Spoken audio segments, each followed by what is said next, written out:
Amém? Eu queria que vocês abrissem a Bíblia no Evangelho de Mateus.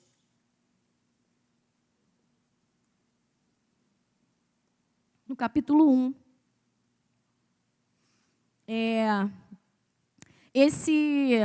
Esse livro, né, esse Evangelho, o Evangelho de Mateus, no capítulo 1, fala da descendência de Jesus, né, do registro dos antepassados de Jesus. E é engraçado que quando a gente fala de Jesus, a gente ministrou aqui, a gente louvou, a gente fala dele, a gente fala que ele é o nosso rei, que ele é o nosso salvador, que ele é a nossa vida. E quando a gente imagina, se fosse olhar com o olhar humano, falar de alguém que é rei, falar de alguém que veio para salvar, vocês já imaginam o quê? Caramba, então ele foi nascido num palácio, essa pessoa veio preparada, ele é rei? Um rei tem a descendência de reis, né? Ele veio de uma descendência de reis, ele veio de príncipes, ele nasceu num lugar muito especial, e a gente sabe que não foi assim. A gente sabe que na história, quando a gente lê os evangelhos, a gente vê que Jesus, ele nasceu numa manjedoura, foi colocado numa manjedoura, num lugar onde tratava animais. Quando Jesus chega até Jerusalém, Jesus chega montadinho num burrinho. Então, porque a essência de Jesus é simplicidade. E nós precisamos viver assim também. Um evangelho simples, um evangelho verdadeiro e simples, carregando quem é Jesus. E Jesus é simples. Jesus não tem meias palavras, ele é simples, ele é verdade, ele é vida. E aí a gente começa a ler, agora a gente vai começar a ler da descendência de Jesus. Vamos lembrar, que a gente já falou sobre a descendência de Jesus várias vezes, mas aqui a gente vai relembrar a descendência de Jesus, e no meio da descendência de Jesus a gente vai ver algumas coisas que vão chamar a nossa atenção aí. Foi assim que aconteceu comigo quando eu comecei a ler. Vamos lá, Mateus capítulo 1, no versículo 1 em diante, que diz assim: Este é o registro dos antepassados de Jesus Cristo, descendente de Davi e de Abraão. A gente já conhece a história de Abraão, a gente conhece a história de Davi, e Jesus é descendência o registro dos antepassados de Jesus, Jesus é descendente de Davi e de Abraão. Então, no versículo 2 diz assim: Abraão gerou Isaque, Isaque gerou Jacó, Jacó gerou Judá e seus irmãos. Versículo 3, Judá gerou Pérez e Zerá, cuja mãe foi Tamar. Pérez gerou Esrom, Esrom gerou Rão, só nome bonito, né? Rão gerou Aminadab, Aminadab gerou Naasson, Naasson gerou Salmão, Salmão gerou Boaz, cuja mãe foi Raabe. Boaz gerou Obed, cuja mãe foi Ruth. Obed gerou Jessé, Jessé gerou o rei Davi, Davi gerou Salomão, cuja mãe foi Betseba, viúva de Urias. Versículo 7, Salomão gerou Roboão, Roboão gerou Abias, Abias gerou Asa, Asa gerou Josafá, Josafá gerou Jeorão, Jeorão gerou Uzias, Uzias gerou Jotão, Jotão gerou Acais, Acais gerou Ezequias, Ezequias gerou Manassés, Manassés gerou Amon, Amon gerou Josias, Josias gerou Joaquim e seus irmãos, nascidos no templo do exílio da Babilônia. Depois do exílio da Babilônia, Joaquim gerou Salatiel, Salatiel gerou Zorobabel, Zorobabel gerou Abiúde, Abiúde gerou Eliaquim, Eliaquim gerou Azor, Azor gerou Sadoque, Sadoque gerou Aquim, Aquim gerou Eliúde, Eliúde gerou Eleazar, Eleazar gerou Matã, Matã gerou Jacó, Jacó gerou José, marido de Maria, Maria deu à luz Jesus, que é chamado o Cristo. Aleluia. Aí você, mas esse monte de nome, isso dá pregação, como que é isso? É chato esse monte de nome estranho. Eu não vou botar o nome do meu filho da maioria desses nomes aí, então para que falar disso? Porque essa é a história de Jesus. Jesus veio desse pessoal aqui, né? Humanamente falando, na parte física de Jesus, ele veio dessa galera aqui, né? De Abraão, e Abraão gerou Isaac, até chegar a José, que era o pai de Jesus aqui na terra. Então, houve uma descendência, assim como cada um de nós. A gente tem uma história para contar. Ninguém nasce, abre aqui um ovinho que caiu aí do céu e é uma pessoa. Não. Nós temos uma história, nós temos uma árvore genealógica, né? Cada um de nós. Ah, mas eu sou sozinha, eu não conheço minha família, eu fui adotada. Não importa. Todos nós temos uma história para contar, temos antepassados. Pode ser, por exemplo, que eu seja aí alemã. E você vai me julgar por isso, pela minha cor? Pode ser. Pode ser. A gente não sabe como que é lá atrás. Tem pessoas que são da pele retinta e tem parentesco alemão. Tem pessoas que já têm a pele branca e tem parentesco, tem descendentes de africano. Então, é uma coisa muito interessante essa questão da genealogia. E aqui, com Jesus, né, ele veio a esse mundo, ele nasceu de uma mulher, então ele teve uma história para contar também, uma descendência.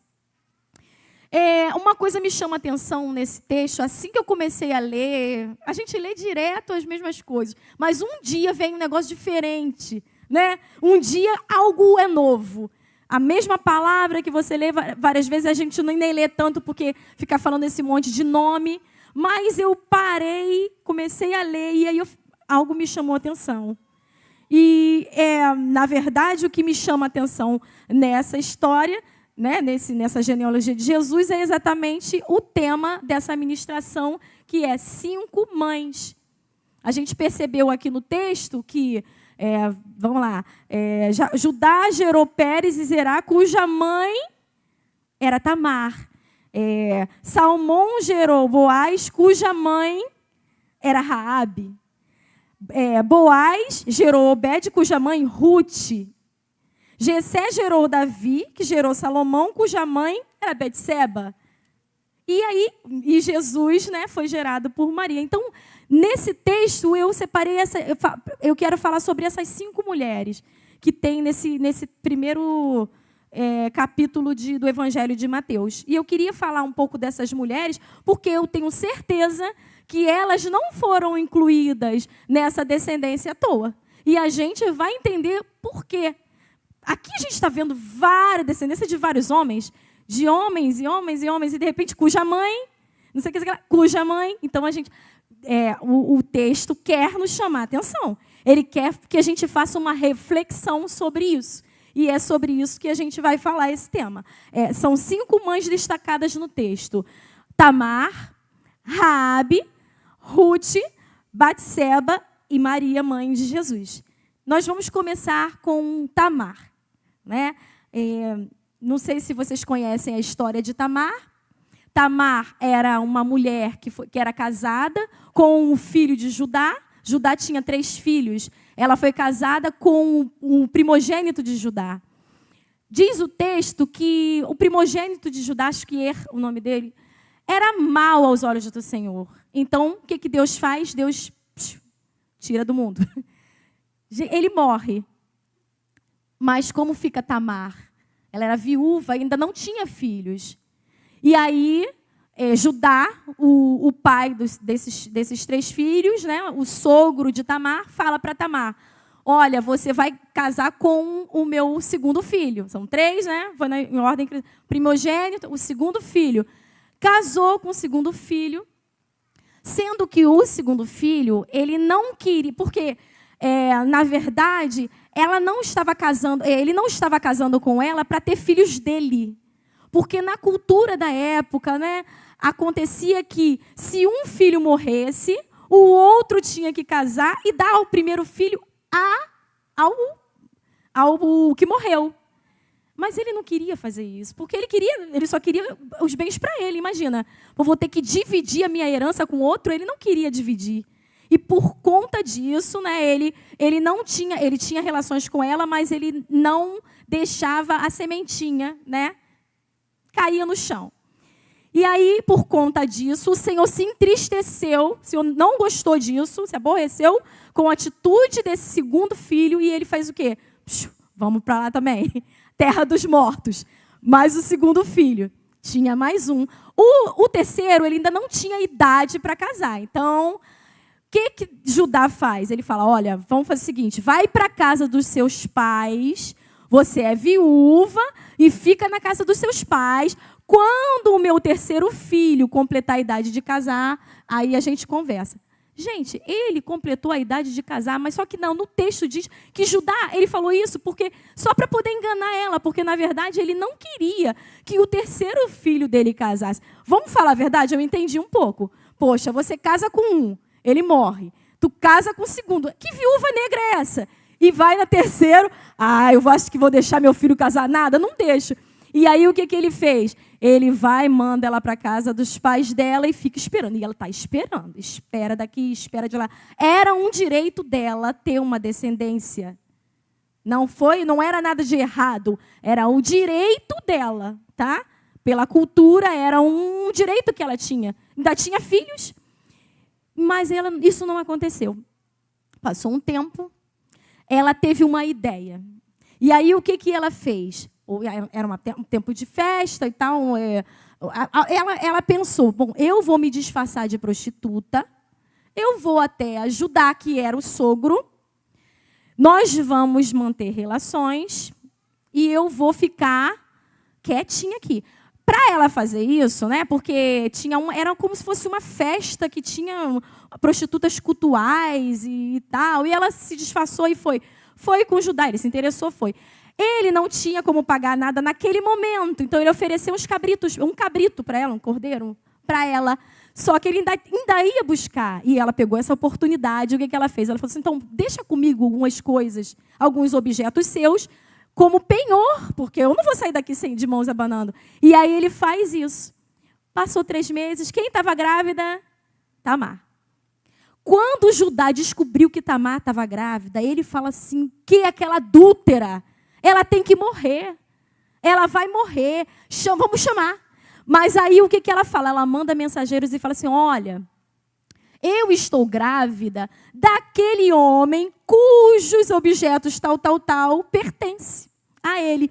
E aí, né, meu irmão, quando ele percebeu que aqueles objetos eram dele, o que veio na cabeça? Esse filho é meu. Esse filho é meu. Aí a conversa já muda. Vai mandar matar? Claro que não. Por quê? Porque era um direito dela. Ela engravidou de alguém cujo direito era dela. Ela tinha direito à descendência daquele filho. Engravidou de 2. Zerá e Pérez, 2, estavam gêmeos. E aí, a gente entende que essa mulher, na verdade, ela agiu ela foi corajosa. Porque naquela época, a mulher adúltera era morta, era apedrejada ou queimada, mas ela não tinha direito de viver. Mas aquela mulher, ela num passo de ousadia, de muita coragem, ela passou por cima, ela burlou aquela situação toda e ela engravidou né? No caso, ficou como filho de Judá, do sogro, né? O pai do primeiro filho, do primogênito. E a gente percebe aqui o zelo que ela teve de ter uma descendência. Sabe? Aquela coisa de, eu preciso ser amparada. Eu preciso de amparo. Uma viúva naquela época, ela era desamparada mesmo. Uma viúva naquela época, ela era desprotegida.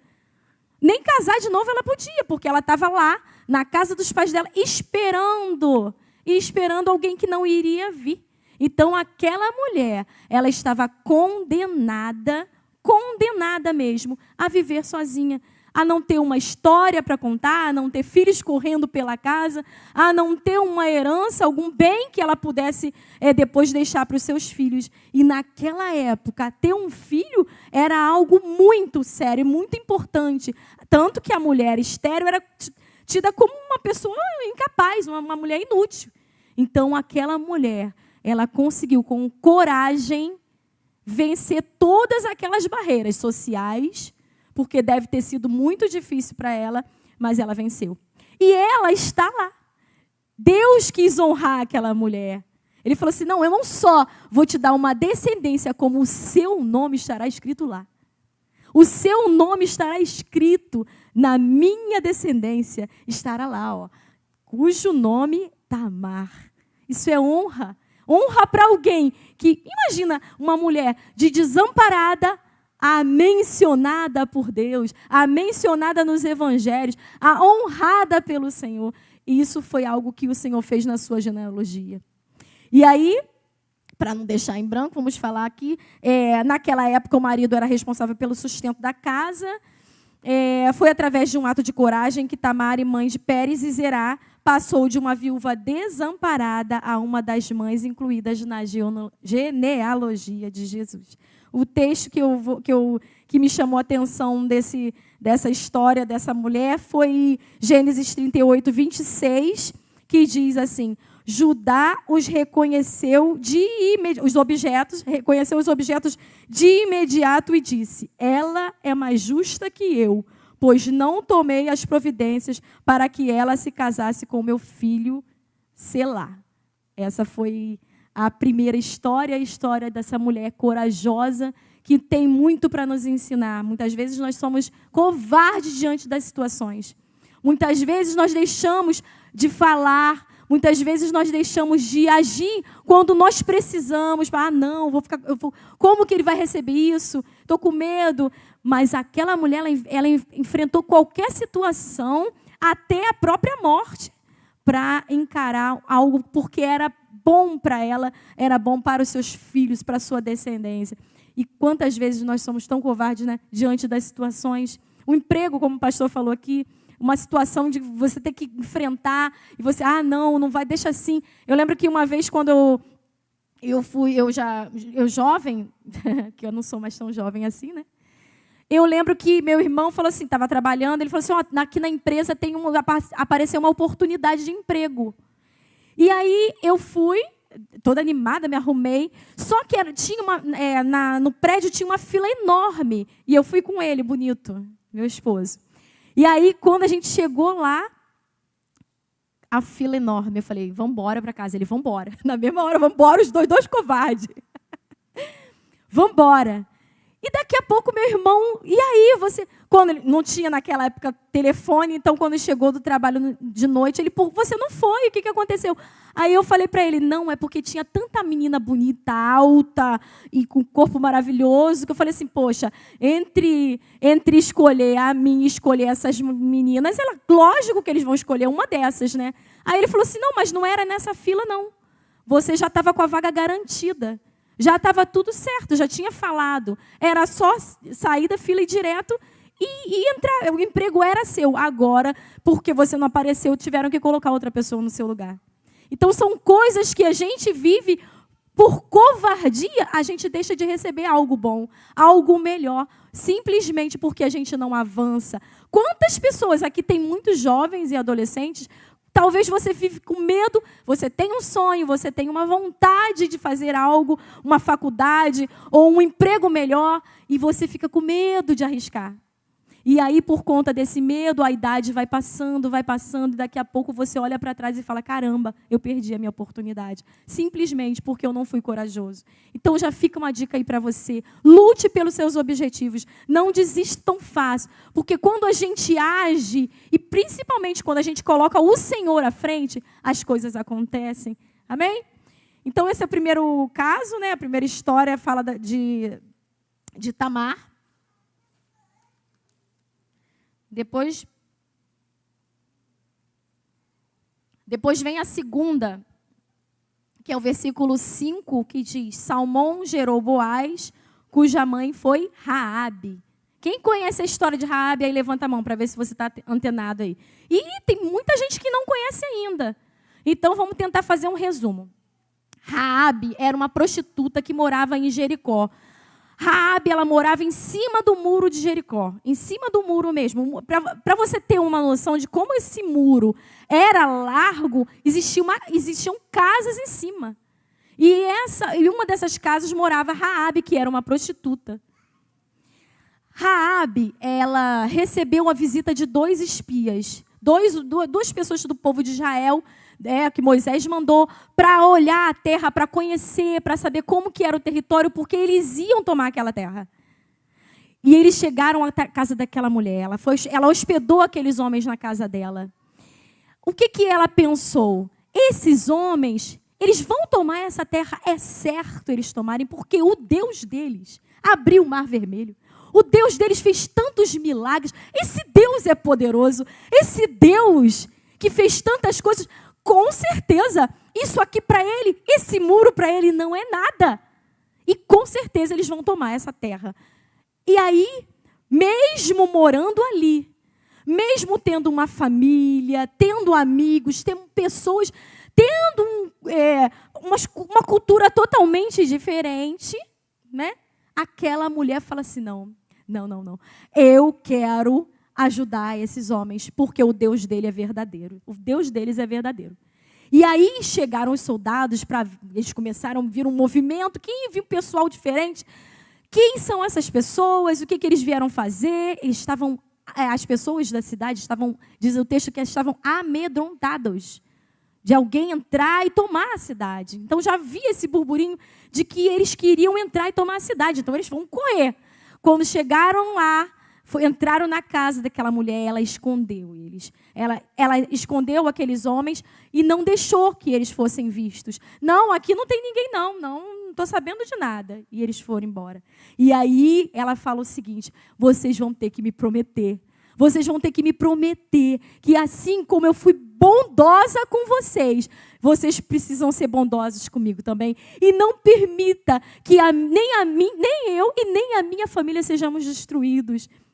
Porque eu sei que o Deus de vocês é maravilhoso. Eu sei que o Deus de vocês vai tomar essa cidade. Aquela mulher, ela morava em cima do muro, mas ela não estava em cima do muro. Ela sabia o que ela queria. Ela sabia o que ela queria. Ela queria ser cuidada por aquele povo. E ela não tinha nem noção. Ela não tinha nem noção de que ela seria cuidada pelo próprio Deus. O próprio Deus estava agindo tudo na vida daquela mulher. Podemos ver a graça, misericórdia, bondade e providência de Deus. Ela mostra que a graça de Deus é capaz de alcançar pessoas improváveis e não há limite para o seu amor e a misericórdia de salvar pecadores. Aquela mulher, uma prostituta, ela recebeu um grande presente. Ela recebeu um grande presente. Ela recebeu o Senhor na vida dela. Aquela mulher não era mais uma prostituta. Ela se tornou uma grande mulher. Uma mulher que pôde em seu ventre gerar alguém que fazia parte da descendência do próprio Cristo Jesus. Simplesmente porque a fé daquela mulher num Deus todo-poderoso entrou em seu coração e ativou a sua mente para que ela pudesse tomar aquela atitude. E assim, não só salvar a sua família da destruição daquela cidade, como salvar a própria alma dela. Esse é o nosso Deus. E essa mulher, improvável de entrar na genealogia de Jesus, estava lá. Mencionada.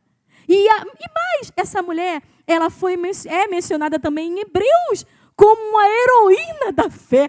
Mas o quê? Uma prostituta, sim.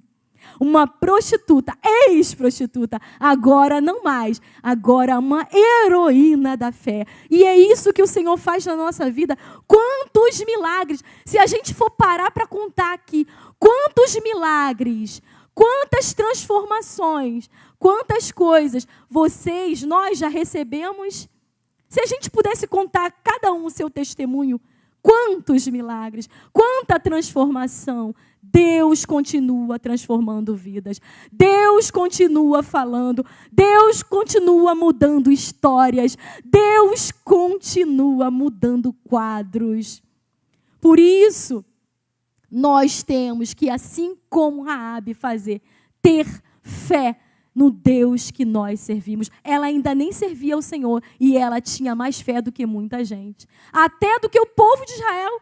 Quantos deles duvidavam? A gente via aí a história. Toda hora o povo reclamava com Moisés, vendo milagres na sua frente o tempo todo, como nós muitas vezes. Quantos milagres a gente vê dia após dia na nossa vida, e quando chega no dia seguinte, qualquer coisa que não está do jeitinho que a gente quer, a gente já começa a questionar, a gente já começa a achar que o Senhor não está mais olhando para nós. O povo de Israel fez isso o tempo todo. E aquela mulher de outra cultura, de outra nacionalidade, ela creu no Deus poderoso. Ela fez o que muitos deles tinham que fazer. Mas aquela mulher, ela deu um show de fé a ponto do seu nome ser mencionado. Então, nós temos muito que aprender com essa mulher. A graça do Senhor alcançou aquela mulher. A misericórdia do Senhor alcançou aquela mulher. A providência de Deus entrou naquela casa, assim como a providência do Senhor pode entrar na tua casa, assim como a graça do Senhor pode entrar na sua casa, assim como o amor e a bondade do Senhor pode entrar na sua casa, a partir de uma simples fé de que você crê que Ele existe e Ele pode todas as coisas. Amém? O texto que eu separei aqui em Josué 2, versículos 12 e 13, diz assim: agora, portanto, jurem-me pelo Senhor, que assim como os tratei com bondade, vocês serão bondosos comigo e com minha família. Deem-me alguma garantia de que, quando Jericó for conquistada, vocês pouparão a minha vida e a vida do meu pai e minha mãe e também dos meus irmãos, dos irmãos e das suas famílias. E ele fez isso, o Senhor fez isso. Ele cuidou daquela família, assim como Deus quer cuidar da nossa casa, cuidar da nossa família. Muitas vezes nós ficamos tão preocupados. Quem tem filho sabe. Quem tem filho sabe como motivo de preocupação. Esses dias eu estava, de vez em quando eu comento, eu fico pensando na época que Milena era adolescente, que essa garota me deu alguns cabelos brancos que eu tenho, foi por causa dela, gente. Você sabe. Bonitinha assim, mas não deu trabalho, tá?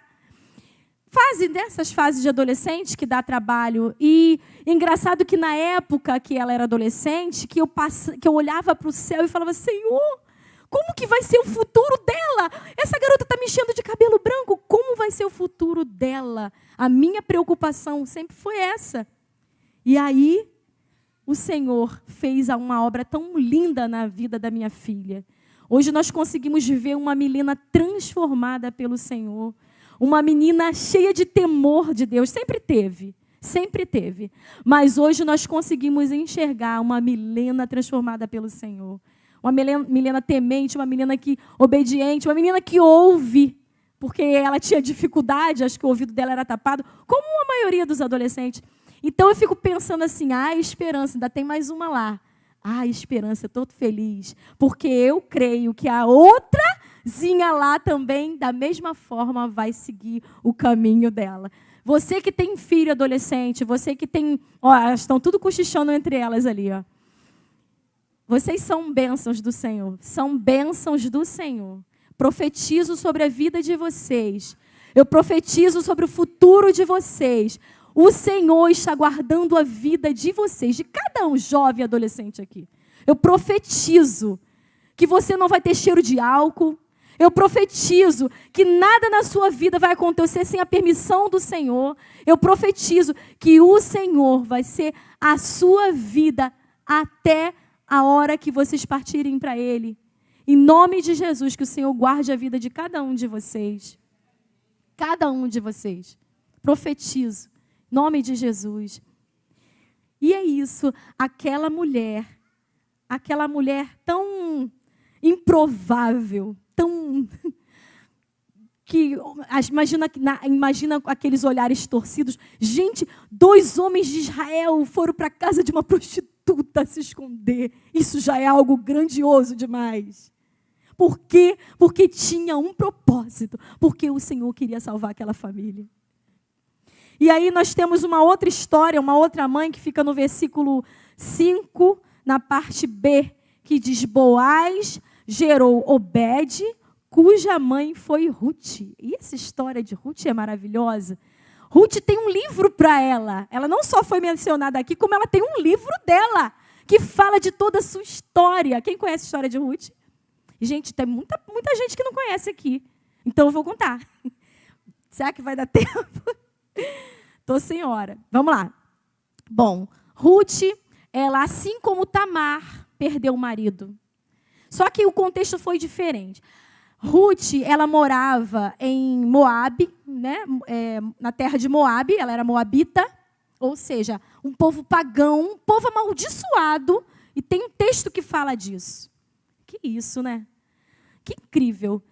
Ela morava lá com seu esposo, ela tinha sogra, ela tinha sogro, ela tinha cunhado.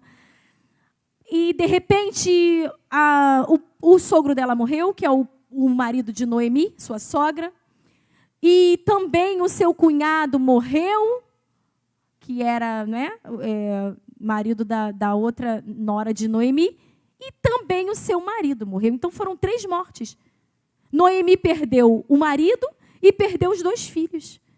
Então, de repente, aquela situação, aquele lugar já não fazia mais sentido para Noemi. Ela não queria mais estar naquele lugar, agora ela queria estar no lugar do povo dela, não queria mais estar naquele lugar, ela queria voltar para o povo de Israel. E de repente, foi para Belém, e de repente, ela despede Orfa, que era a sua outra, são 2 noras, ela despede Orfa e fala: olha, fica com o seu povo, tenta a sua vida, porque eu não tenho mais filhos para te dar. Se eu tivesse no meu ventre um filho agora, até ele crescer, você já não poderia casar com ele. Então, fica com o seu povo, porque eu vou voltar para o meu povo. Fez isso com Orfa, beijinho, tchau. Fez isso também com Ruth. Só que Ruth, ela nos dá aí uma lição de fidelidade, de honra, de amor, de respeito tão grande, que nos ensina em todos os sentidos. E eu vou começar lendo o texto que diz assim, Ruth capítulo 1, versículo 15 e 16. Olhe, sua cunhada voltou para o povo e para os deuses dela. Disse Noemi a Ruth: você deveria fazer o mesmo. Ruth respondeu: não insista comigo para deixá-la e voltar. Aonde você for, eu irei.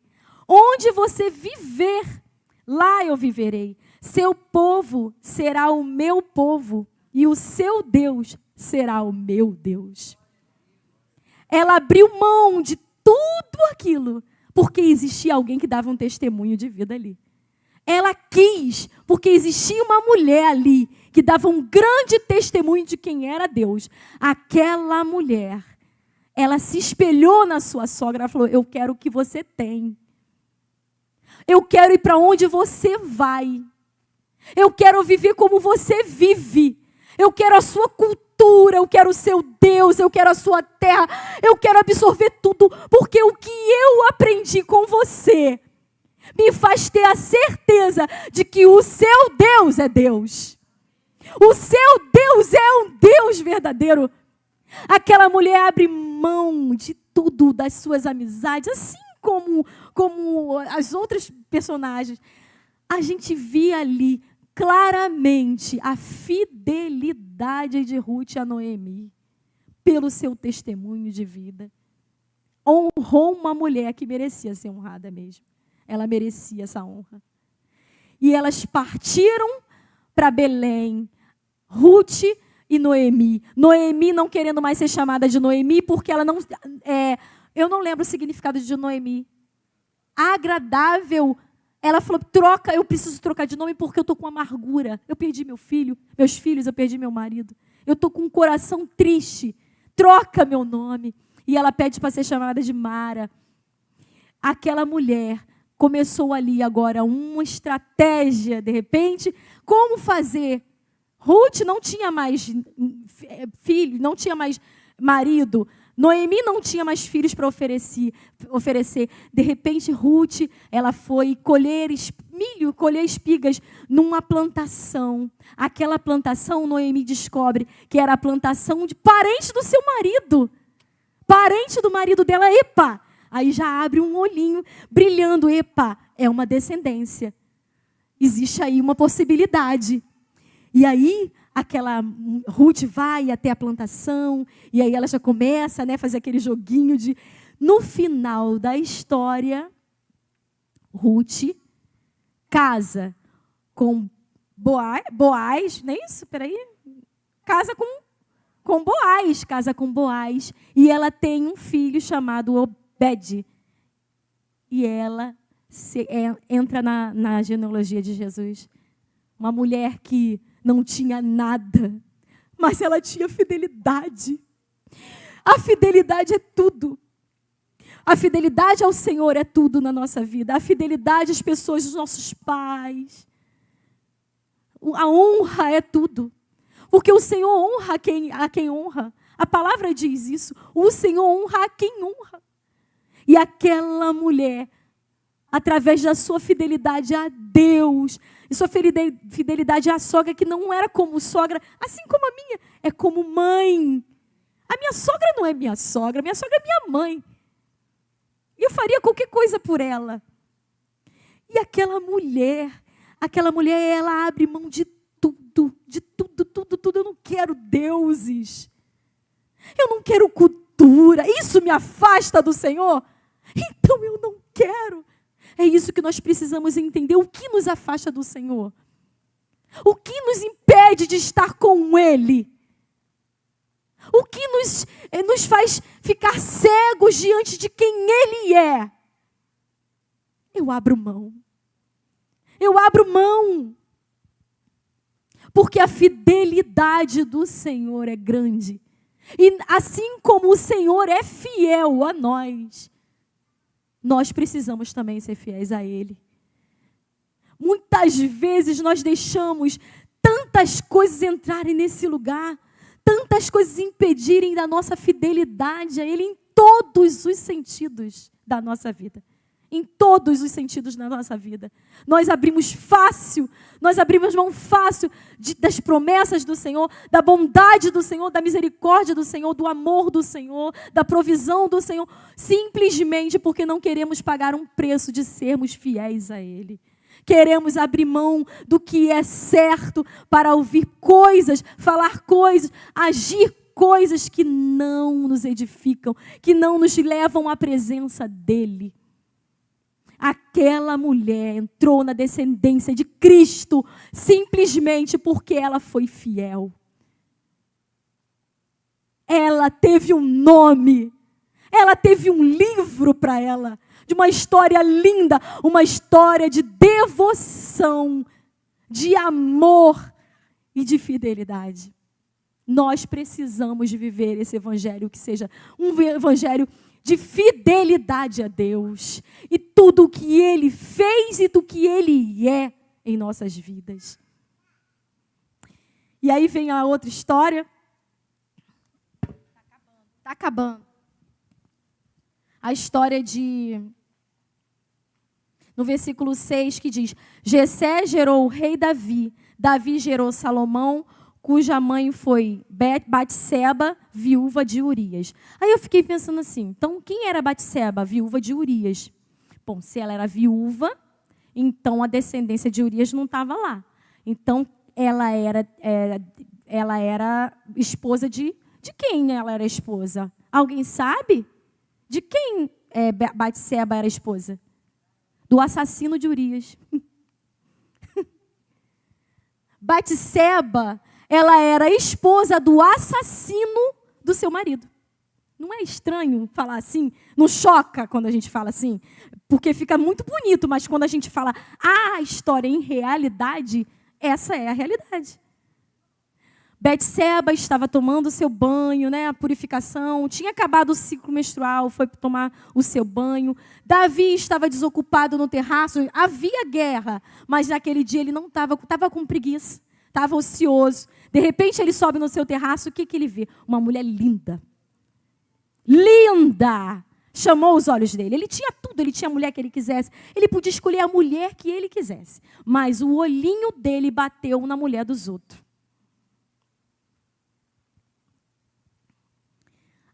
a mulher dos outros, dos outros. A mulher de Urias. Ela tinha um marido. O marido estava na guerra, o marido estava trabalhando. Quando a gente lê a história de Betseba, a gente não vê claramente, Betseba fez isso para provocar Davi. A gente não vê nada. Não fala nada sobre isso. Fala sobre Davi. Fala sobre a atitude de Davi, foi o pecado de Davi, tudo o que Davi fez e as consequências. Mas Betseba estava envolvida nessa história. Então, ela estava junto com ele no adultério. Aí, poxa, mas como me livrar disso? Ele era o rei. Sabe a vida de Esther? Quando ela diz assim, olha, se morrer, morri. Sabe aquela história de se morrer, morri? É por aí. Tem horas que a gente tem que se afastar. Tem horas que a gente tem que fugir. Tem horas que a gente tem que morrer para a nossa carne. Tem horas que a gente tem que pagar um preço. O preço pode ser caro, mas é um preço de vida com Deus. Tem preços que a gente tem que pagar que é caro pra caramba, mas é um preço de vida com Deus. Betseba ela não estava no lugar errado, na hora errada, ela estava na casa dela, tomando o seu banho.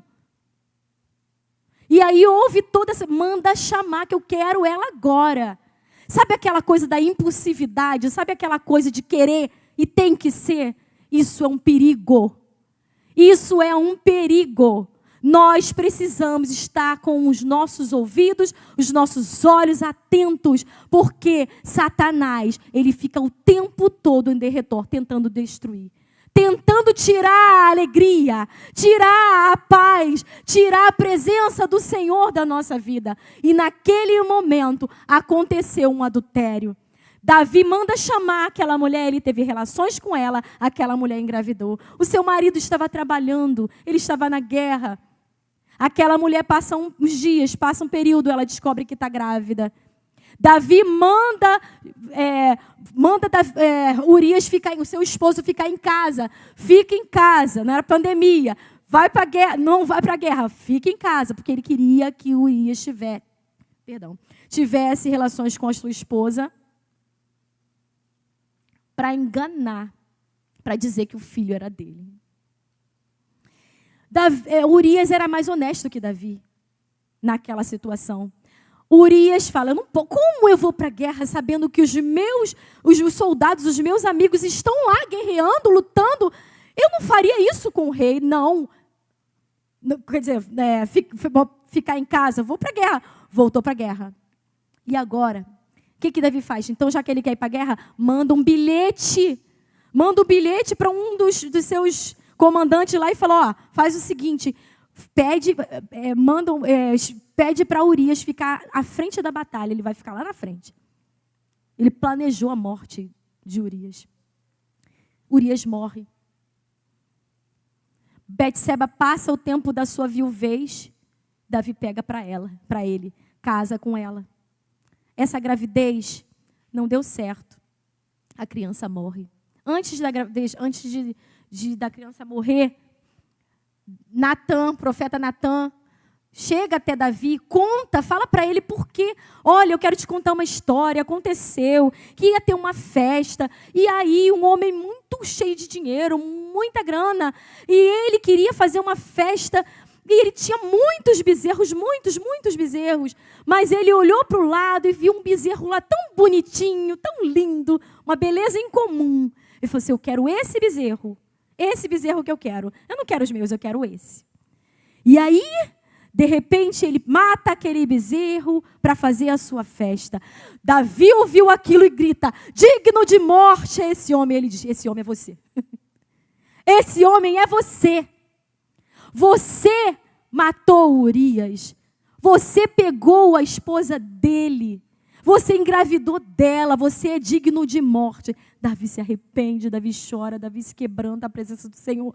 Porque, gente, não importa o pecado, não importa o tamanho dele.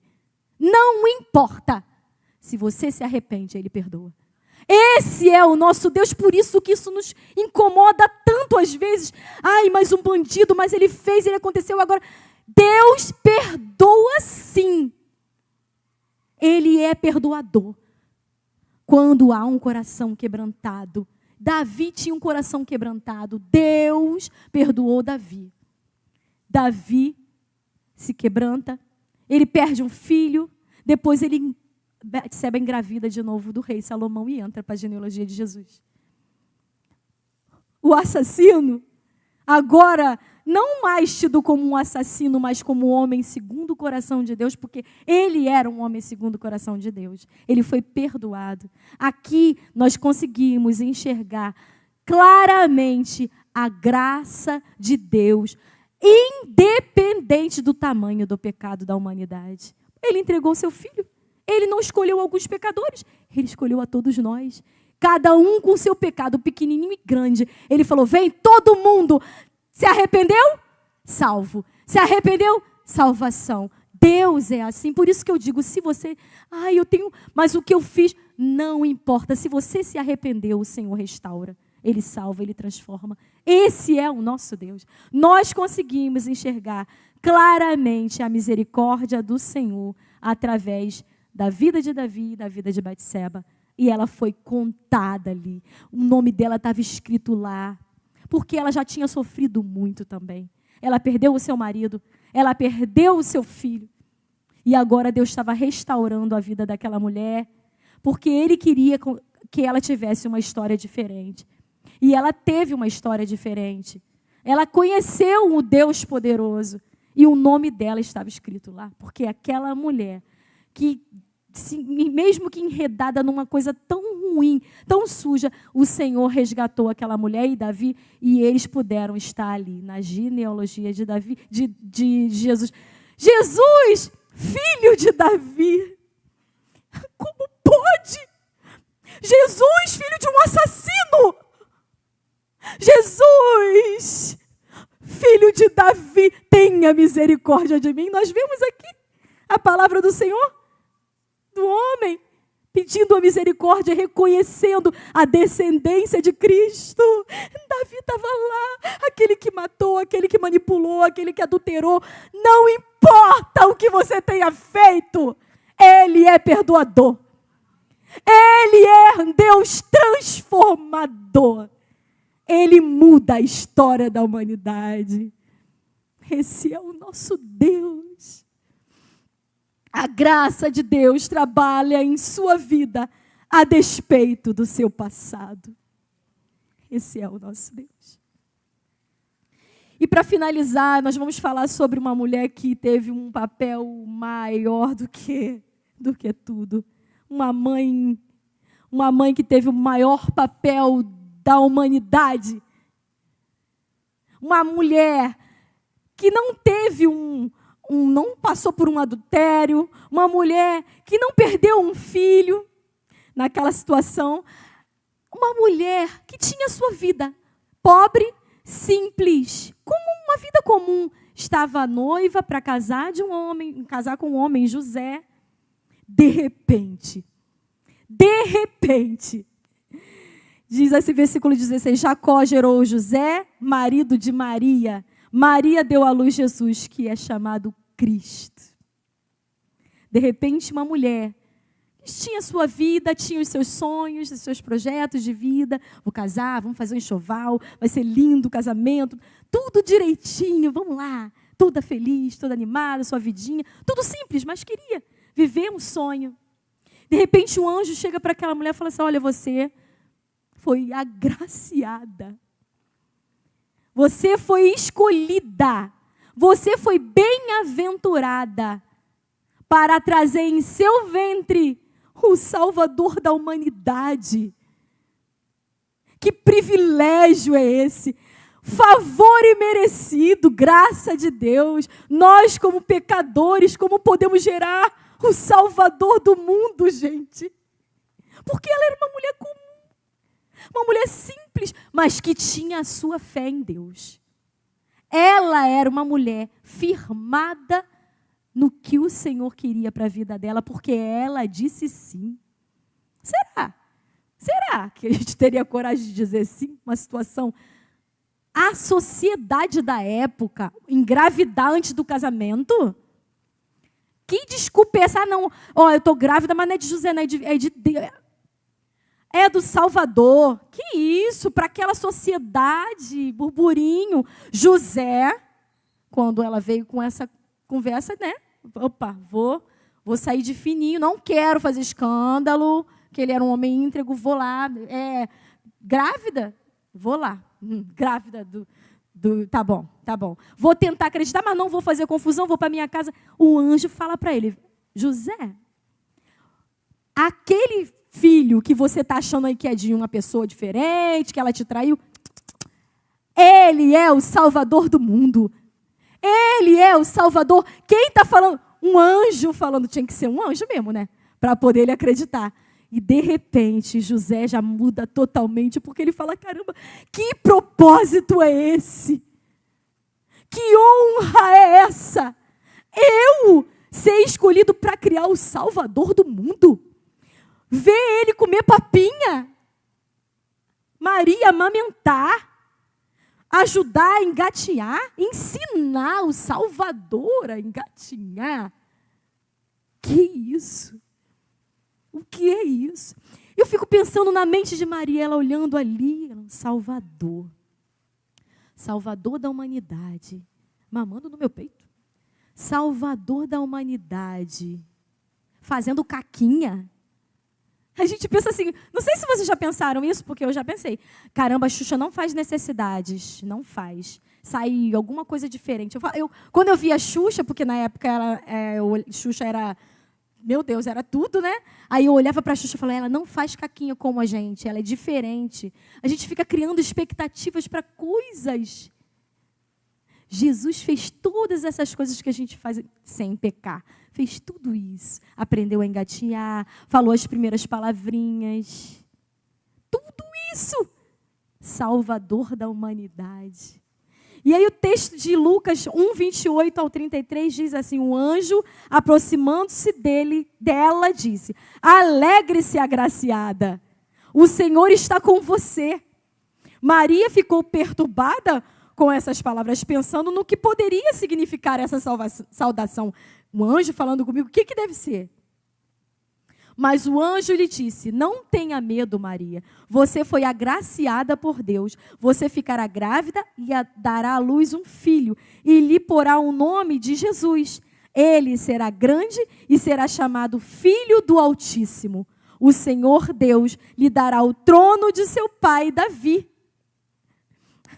E ele reinará para sempre sobre o povo de Jacó. Seu reino jamais terá fim. Esse é Jesus, o Salvador, Maria, agraciada por Ele. A última mulher a contar daquela genealogia agora recebe em seu ventre o Salvador da humanidade. Ela disse sim. Ela disse sim. Ela aceitou aquele convite maravilhoso e através desse ventre saiu o Salvador, aquele que intercede, aquele que cuida de nós, aquele que nos ama, aquele que nos traz paz, aquele que traz paz à humanidade, aquele que olha para nós com um olhar de misericórdia, de bondade, o Salvador do mundo. Jesus é aquele que veio de uma descendência tão estranha.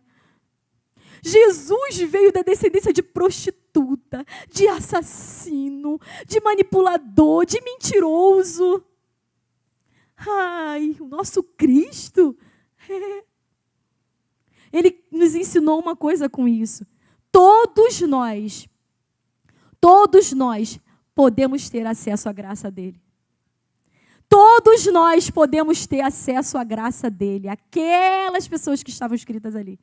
Aquelas pessoas foram agraciadas por ele. Tiveram um nome contado como a descendência desse Jesus maravilhoso que cuida de nós.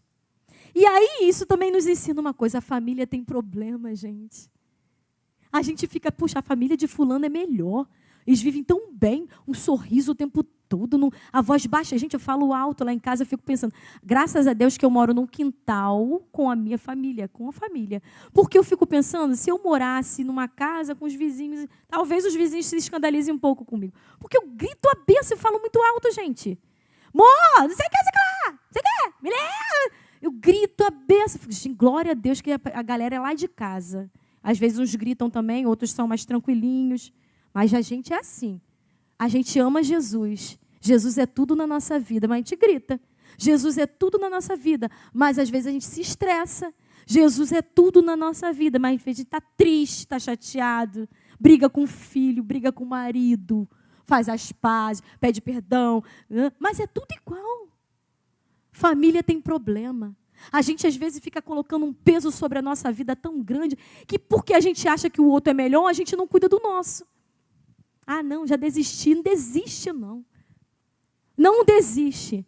Porque você vê aqui na descendência de Jesus pessoas difíceis, pessoas cheias de problemas.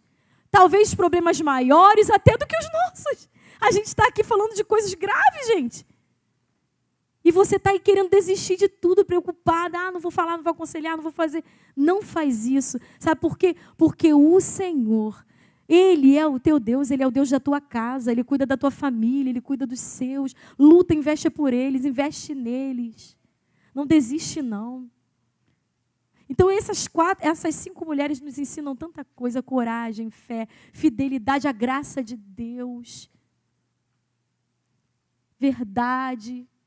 O eis-me aqui, vem, eu quero. Quantas coisas essas mulheres ensinam para a gente, quantas coisas essas histórias ensinam para a gente. Quantas coisas nós precisamos estudar, nós precisamos nos alimentar, porque a gente vai perceber, eles têm problemas, eles tiveram problemas, eles tiveram como nós temos. Mas nós não podemos desistir, nós precisamos lutar para que a graça do Senhor alcance a nossa família. A graça do Senhor alcance os nossos. Magda falou alguma coisa interessante. Ela falou assim, a graça é para vocês, né? A graça de Deus é para vocês. O fato dele dizer que a graça de Deus é para vocês, que é de graça para vocês, já mostra que ele tem. Porque ele admite. Porque se ele fosse realmente ateu, ele nem falava da graça de Deus. Ele nem falava de Deus. Eu não acredito em Deus, eu não acredito na graça. Mas ele diz que a graça é para eles. A graça vai alcançar ele, Magda. A graça também vai pertencer a ele. Sabe, às vezes a gente fica preocupado.